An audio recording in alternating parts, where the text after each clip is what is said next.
Welcome to Let's Word Up, a YouTube channel dedicated to teaching you about the English language absolutely free. We cover grammar, idioms, equip you with daily words and much more. Our goal is to bring you closer to mastering the English language. In this video, we recap the week's daily grammar podcasts along with exclusive bonus content, facts, or just more fun information found only on our YouTube channel. You can head over to our website www.letswordup.com to access our daily podcasts and downloadable transcripts. Take a look at the description box below for links and details. Click on the subscribe button and notification bell so you'll know when we publish a new video. Here's a recap of the grammar that we learned in week 5. Your and your. These words are homophones, so they sound exactly the same, yet they are two different words with different spellings and meanings. The first one is spelt Y-O-U-R and is used to indicate that something belongs to the person you are speaking to. If you said your hat is on backwards, you would be telling the person you are speaking to that the hat is on backwards.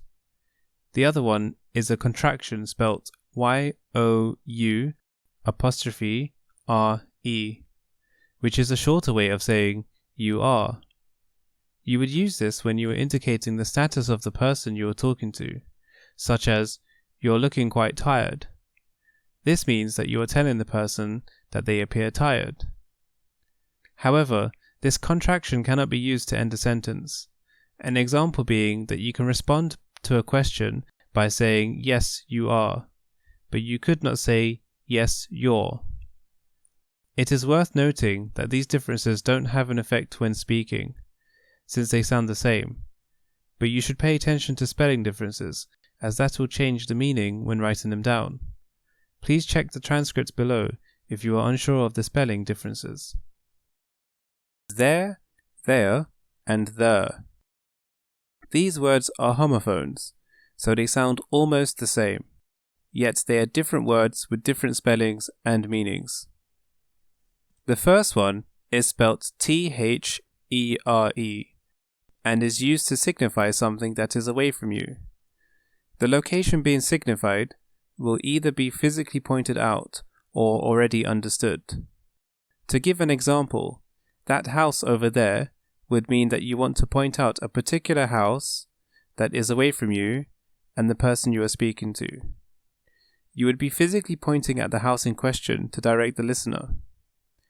The second one is a contraction spelt T-H-E-Y''R-E and is a shorter way of saying they are. This is used to indicate the status of multiple subjects that are pointed out or previously known. If you said they are not feeling well, you are saying that multiple people, or perhaps animals, are feeling unwell. However, this contraction cannot be used to end a sentence. An example being that you can respond to a question by saying, "Yes, they are," but you could not say, "Yes, they are." The last one is spelt T-H-E-I-R and is used to signify possession regarding to plural subjects. This may be one thing that is possessed by multiple subjects, or can also be multiple objects and multiple subjects. If you said, "The house is haunted," then you would be referring to a haunted house owned by multiple people. If you were to say, "The houses are haunted," then you would be referring to multiple haunted houses that may have a single owner each or could have multiple owners. It is worth noting that these differences don't have an effect when speaking, since they sound the same, but you should pay attention to spelling differences, as that will change the meaning when writing them down. Please check the transcript below if you are unsure of the spelling differences. She's, he's. This is a contraction that can mean is or has. For example, she is or she has. It can be used with most nouns or pronouns, such as that, book, or it. If you said, she's working, you would mean, she is working.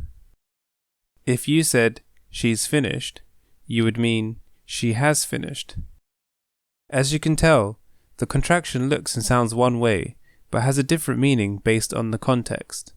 The difference being whether you are talking in the present tense or past tense. Bonus content: Lollygag Etymology. The exact origins of the word lollygag are unknown, but it was a popular word for English speakers in the mid-19th century. It is a word used to describe wasting time and was an alternative to the phrase dilly-dally, which originated in the early 17th century and has the same meaning. The interesting thing about these words is that dilly-dally remained more popular than lollygag until recently. Both words have recently had a large rise in usage, with lollygag being slightly more popular. She'd, he'd. This is a contraction that can mean had or would. For example, she had or she would. It can be used with most nouns or pronouns, such as they, boat, or we. If you said, she'd started, you would mean, she had started. If you said, she'd do it, you would mean, she would do it.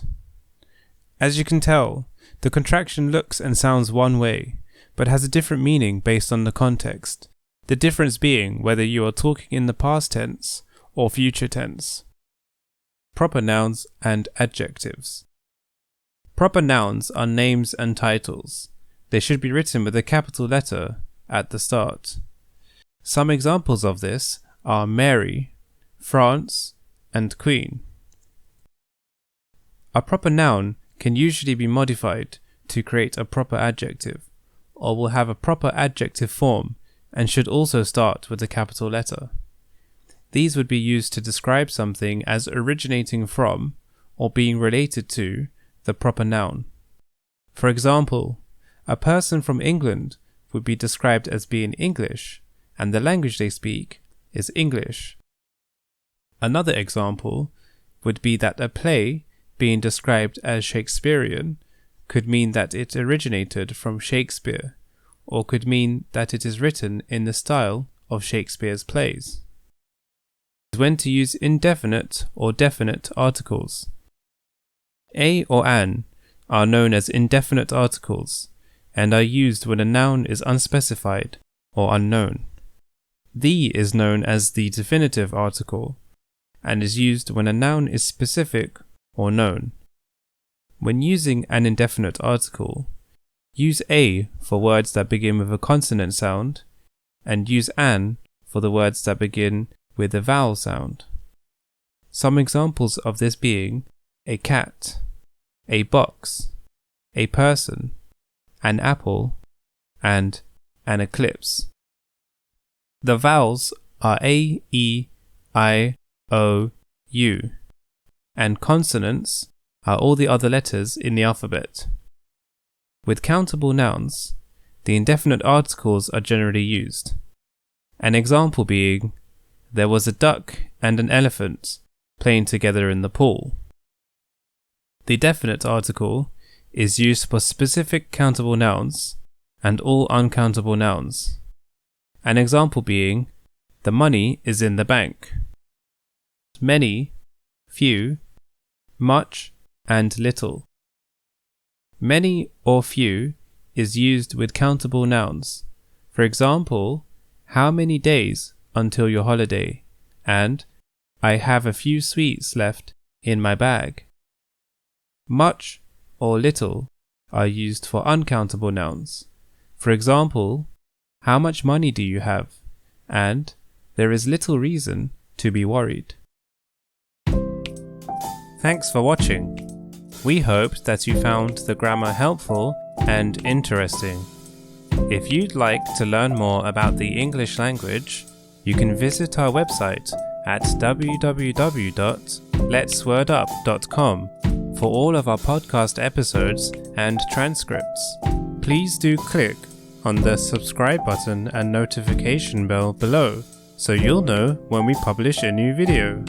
It also helps us to keep going. Until next time!